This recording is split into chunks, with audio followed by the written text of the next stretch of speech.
ಇವತ್ತಿನ ಈ ಒಂದು ವಿಡಿಯೋದಲ್ಲಿ ಎರಡು ಈರುಳ್ಳಿ ಹಾಗೆಯೇ ಒಂದು 4 ಒಣಮೆಣಸಿನಕಾಯನ್ನು ಬಳಸಿ ತುಂಬಾ ರುಚಿಯಾಗಿರುವಂತಹ ಒಂದು ರೆಸಿಪಿನ ಯಾವ ರೀತಿ ಮಾಡೋದು ಅಂತ ನೋಡೋಣ.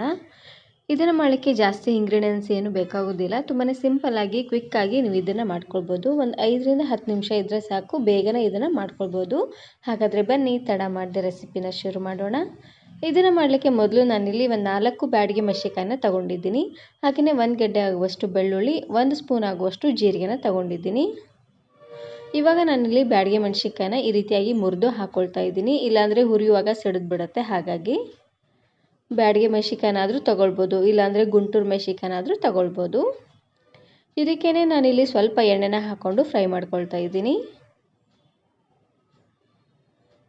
ಉರಿನ ಪೂರ್ತಿಯಾಗಿ ಲೋ ಫ್ಲೇಮ್ನಲ್ಲೇ ಇಟ್ಟು ಒಂದು 2 ನಿಮಿಷವರೆಗೂ ಇದನ್ನು ಚೆನ್ನಾಗಿ ಹುರ್ಕೊಳ್ಬೇಕು. ಹಾಗೆಯೇ ಇದ್ರ ಜೊತೆಗೆ 1 ಎಸಳಾಗುವಷ್ಟು ಕರಿಬೇವು ಸೊಪ್ಪನ್ನು ಹಾಕ್ಕೊಳ್ತಾ ಇದ್ದೀನಿ. ಇವಾಗ ಕರಿಬೇವು ಸೊಪ್ಪು, ಮೆಣಸಿನಕಾಯಿ ಹಾಗೆಯೇ ಬೆಳ್ಳುಳ್ಳಿ ಎಲ್ಲ ಚೆನ್ನಾಗಿ ಕೆಂಪಾಗೋ ರೀತಿಯಾಗಿ ಇದನ್ನು ಹುರ್ಕೊಳ್ಬೇಕು. ನೋಡಿ, ಈ ರೀತಿಯಾಗಿ ಹುರಿದಾದ್ಮೇಲೆ ಇದಕ್ಕೇ ಸ್ವಲ್ಪ ನೀರನ್ನು ಹಾಕ್ಕೊಂಡು ಇದನ್ನು ನುಣ್ಣದಾಗಿ ಗ್ರೈಂಡ್ ಮಾಡ್ಕೊಂಡು ತಗೊಳ್ಳಿ. ಇದು ಪೂರ್ತಿಯಾಗಿ ತಣ್ಣಗಾದ್ಮೇಲೆ ಇದನ್ನು ಗ್ರೈಂಡ್ ಮಾಡ್ಕೊಳ್ಬೇಕು. ಇವಾಗ ನಾನು ಇಲ್ಲಿ ಕುಟ್ಟುವಂಥ ಕಲ್ಲಿಗೆ 2 ಈರುಳ್ಳಿನ ಹಾಕ್ಕೊಳ್ತಾ ಇದ್ದೀನಿ. ಮೀಡಿಯಮ್ ಸೈಜಿನ 2 ಈರುಳ್ಳಿನ ಈ ರೀತಿಯಾಗಿ ಉದ್ದವಾಗಿ ಕಟ್ ಮಾಡಿ ಹಾಕ್ಕೊಳ್ತಾ ಇದ್ದೀನಿ.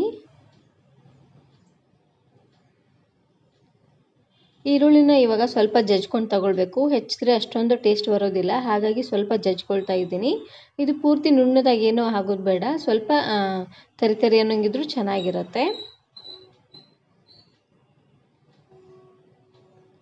ಇದು ಹೆಚ್ಚಿ ಹಾಕೋದಕ್ಕಿಂತ ಈ ರೀತಿಯಾಗಿ ಜಜ್ಜಿಬಿಟ್ಟು ಹಾಕ್ಕೊಳ್ಳಿ.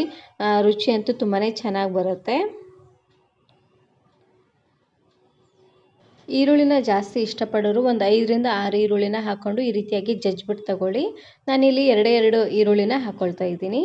ನೋಡಿ, ಈ ರೀತಿಯಾಗಿ ಸ್ವಲ್ಪ ತರಿ ಅನ್ನೋಂಗೆ ಇದನ್ನು ಜಜ್ಕೊಂಡು ತಗೊಳ್ಬೇಕು. ಇದು ಪೂರ್ತಿ ಸಣ್ಣ ಏನೂ ಆಗೋದು ಬೇಡ. ನೋಡ್ತಾ ಇದ್ದೀರಲ್ವ, ಇಷ್ಟಾದರೆ ಸಾಕಾಗತ್ತೆ. ಇವಾಗ ನಾನಿಲ್ಲಿ ಅದೇ ಪ್ಯಾನ್ಗೆ ಸ್ವಲ್ಪ ಎಣ್ಣೆನ ಹಾಕ್ಕೊಳ್ತಾ ಇದ್ದೀನಿ. ಮೆಣಸಿನಕಾಯಿ, ಜೀರಿಗೆ, ಬೆಳ್ಳುಳ್ಳಿ ಎಲ್ಲ ಹುರ್ಕೊಂಡಿದ್ವಿ ನೋಡಿ, ಅದೇ ಪ್ಯಾನ್ಗೆ ಒಂದು 2 ರಿಂದ 3 ಚಮಚ ಆಗುವಷ್ಟು ಎಣ್ಣೆನ ಹಾಕ್ಕೊಳ್ತಾ ಇದ್ದೀನಿ. ಎಣ್ಣೆ ಸ್ವಲ್ಪ ಬಿಸಿ ಆಗ್ತಿದ್ದಂಗೆ ಒಂದು ಅರ್ಧ ಚಮಚ ಆಗುವಷ್ಟು ಜೀರಿಗೆ ಮತ್ತು ಸಾಸಿವೆನ ಹಾಕ್ಕೊಳ್ತಾ ಇದ್ದೀನಿ. ಜೀರಿಗೆ, ಸಾಸಿವೆ ಸ್ವಲ್ಪ ಸಿಡಿತಿದ್ದಂಗೆ ಇದಕ್ಕೆ ನಾನಿಲ್ಲಿ 1 ಎಸಳಾಗುವಷ್ಟು ಕರಿಬೇವು ಸೊಪ್ಪನ್ನು ಹಾಕ್ಕೊಳ್ತಾ ಇದ್ದೀನಿ. ನೋಡಿ, ಕರಿಬೇವು ಅಷ್ಟೇ ಸ್ವಲ್ಪ ಫ್ರೈ ಆಗ್ತಿದ್ದಂಗೆ ನಾವು ಆವಾಗಲೇ ಜಜ್ಜಿರುವಂತಹ ಈರುಳ್ಳಿನ ಹಾಕ್ಕೊಳ್ತಾ ಇದ್ದೀನಿ. ಈರುಳ್ಳಿನ ಪೂರ್ತಿ ಸಣ್ಣದಾಗೆಲ್ಲ ಮಾಡ್ಲಿಕ್ಕೆ ಹೋಗಬೇಡಿ, ಸ್ವಲ್ಪ ಈ ರೀತಿಯಾಗಿ ಪೀಸ್ ಥರ ಇದ್ದರೆ ಚೆನ್ನಾಗಿರುತ್ತೆ. ಇವಾಗ ಉರಿನ ಪೂರ್ತಿಯಾಗಿ ಲೋ ಫ್ಲೇಮ್ನಲ್ಲೇ ಇಟ್ಟು ಈರುಳ್ಳಿಯಲ್ಲಿರುವಂಥ ಹಸಿ ವಾಸನೆ ಎಲ್ಲ ಹೋಗಿ ಸ್ವಲ್ಪ ಸಾಫ್ಟ್ ಆಗಬೇಕು. ನೋಡಿ, ಈರುಳ್ಳಿ ಎಲ್ಲ ಆ ರೀತಿಯಾಗಿ ಇದನ್ನು ಬೇಯಿಸ್ಕೊಳ್ಬೇಕು.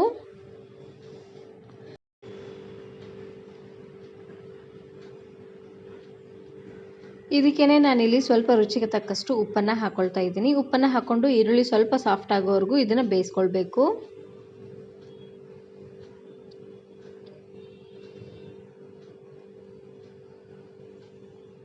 ನೋಡಿ, ಈರುಳ್ಳಿ ಎಲ್ಲ ಈ ರೀತಿಯಾಗಿ ಸ್ವಲ್ಪ ಸಾಫ್ಟ್ ಆಗ್ತಿದ್ದಂಗೆ ಇವಾಗ ನಾನಿಲ್ಲಿ ರುಬ್ಬಿರುವಂತಹ ಮೆಣಸಿನ್ಕಾಯಿ ಚಟ್ನಿನ ಹಾಕ್ಕೊಳ್ತಾ ಇದ್ದೀನಿ.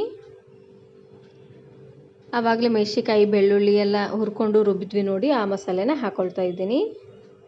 ಮಸಾಲೆನ ಹಾಕಿದ ಮೇಲೆ ಒಂದು ಸರ್ತಿ ಈ ರೀತಿಯಾಗಿ ಚೆನ್ನಾಗಿ ಇದನ್ನು ಮಿಕ್ಸ್ ಮಾಡಿಕೊಂಡು ಬೇಯಿಸ್ಕೊಂಡ್ರೆ ಆಯಿತು. ಇದನ್ನು ಜಾಸ್ತಿ ಹೊತ್ತೇನು ಕುದಿಸೋದು ಬೇಡ, ಯಾಕಂದರೆ ನಾವು ಮೊದಲೇ ಎಲ್ಲವನ್ನು ಹುರ್ಕೊಂಡು ತೊಗೊಂಡಿದ್ದೀವಿ ನೋಡಿ. ಹಾಗಾಗಿ ನೋಡಿ, ಒಂದು ಸರ್ತಿ ಈ ರೀತಿಯಾಗಿ ಚೆನ್ನಾಗಿ ಇದನ್ನು ಮಿಕ್ಸ್ ಮಾಡಿಕೊಂಡ್ರೆ ಆಯಿತು. ನೋಡಿ, ಈ ಚಟ್ನಿ ಅಂತೂ ರೆಡಿಯಾಗಿದೆ.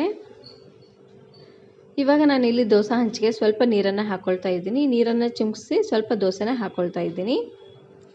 2 ಚಮಚ ಆಗುವಷ್ಟು ದೋಸೆ ಹಿಟ್ಟನ್ನು ಹಾಕ್ಕೊಂಡು ಈ ರೀತಿಯಾಗಿ ನೀಟಾಗಿ ದೋಸೆನ ಮಾಡ್ಕೊಳ್ತಾ ಇದ್ದೀನಿ.